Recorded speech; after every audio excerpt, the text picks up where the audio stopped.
بسم اللہ الرحمن الرحیم۔ السلام علیکم ورحمۃ اللہ وبرکاتہ۔ ناظرین، آپ میرا یوٹیوب چینل دیکھ رہے ہیں، میں ہوں زاہد عباس۔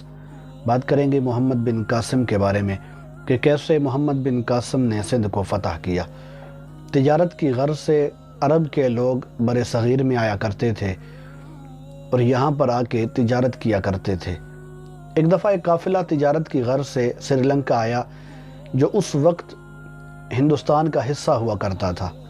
قافلہ تجارت کرنے کے بعد جب واپس جا رہا تھا تو سندھ کے مقام پر ڈاکوؤں نے اس قافلے پر حملہ کر دیا۔ کچھ لوگوں کو قتل کیا، کچھ کو زخمی کیا، قافلے کو لوٹ لیا۔ جب لوگ واپس عراق پہنچے، جا کے انہوں نے حجاج بن یوسف سے ملاقات کی اور سارا معاملہ بیان کیا۔ ایک شخص نے کہا کہ جب ہمارا قافلہ لٹ رہا تھا تو اس وقت ایک بچی نے یہ ندا دی، یا علی الحجاج۔ جب حجاج بن یوسف نے یہ بات سنی تو اپنے تخت سے اٹھ کر کھڑا ہوا اور کہنے لگا کہ مجھ پر بیوی اور بستر اس وقت تک حرام ہے جب تک میں ہندوستان میں سندھ کو فتح نہیں کر لیتا۔ اب چونکہ سندھ کو فتح کرنا آسان نہیں تھا، جو کافی دور بھی تھا، تو حجاج بن یوسف نے 4000 کا ایک لشکر ترتیب دیا اور اس کا سپہ سالار مقرر کیا عبید اللہ بن نبہان کو۔ وہ لشکر سندھ پہنچا، سندھ پر حملہ آور ہوا تو وہ لشکر شکست کھا گیا، عبید اللہ بن نبہان شہید ہو گئے۔ تو حجاج بن یوسف کو جب پتہ چلا کہ عبید اللہ بن نبہان شہید ہو گئے ہیں اور لشکر شکست کھا چکا ہے، تو حجاج بن یوسف نے ایک اور لشکر تیار کیا۔ اس کا سپہ سالار مقرر کیا کدیل بن تحفہ کو۔ کدیل بن تحفہ اپنے لشکر کو لے کر سندھ پر حملہ آور ہوئے، وہ لشکر بھی شکست کھا گیا اور کدیل بن تحفہ بھی شہید ہو گئے۔ حجاج بن یوسف کو پتہ چلا تو حجاج بن یوسف نے رابطہ کیا شام کے سلطان ولید بن عبد الملک سے، فوج بھی طلب کی اور خزانہ بھی طلب کیا۔ ولید بن عبد الملک چونکہ پہلے ہی 3 محاذوں پر لڑ رہا تھا تو اس نے معذرت کر لی۔ ولید بن عبد الملک نے کہا کہ میں 3 محاذوں پہ لڑ رہا ہوں، لہذا کہ میں لشکر بھی نہیں دے سکتا اور میں خزانہ بھی نہیں دے سکتا۔ تو حجاج بن یوسف نے کہا کہ جتنا خزانہ تم مجھے دو گے، میں تم سے وعدہ کرتا ہوں کہ میں اس کا 2 گنا بیت المال میں جمع کرواؤں گا۔ حجاج بن یوسف کو جب لشکر بھی ملا 4000 کا اور خزانہ بھی ملا، تو حجاج بن یوسف نے 12000 کا لشکر ترتیب دیا اور اس کی کمان سنبھالی محمد بن قاسم نے، جو حجاج بن یوسف کے بھتیجے بھی تھے۔ محمد بن قاسم نے اپنا لشکر لیا اور سندھ پر حملہ آور ہوئے۔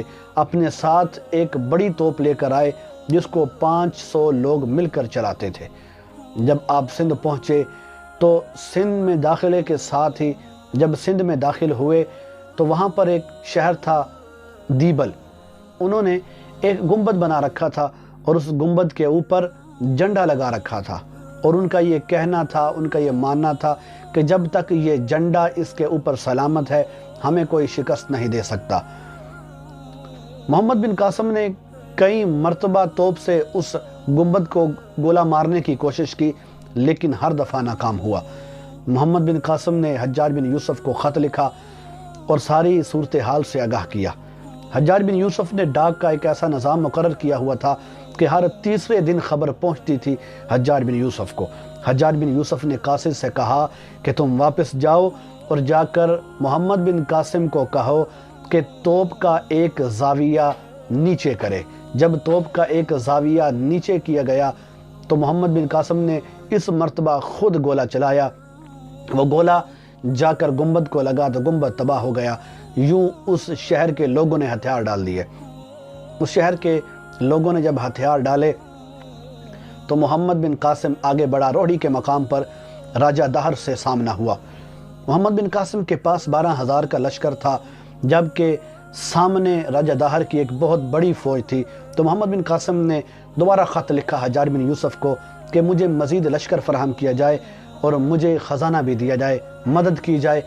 حجاج بن یوسف نے قاصد سے کہا تم جا کر محمد بن قاسم کو یہ کہو کہ اللہ کے نبی کا فرمان ہے تم تعداد کی کمی کی وجہ سے دشمن سے شکست نہیں کھا سکتے، اور لوگوں کو آخرت کے بارے میں بتاؤ، آخرت کا بیان کرو۔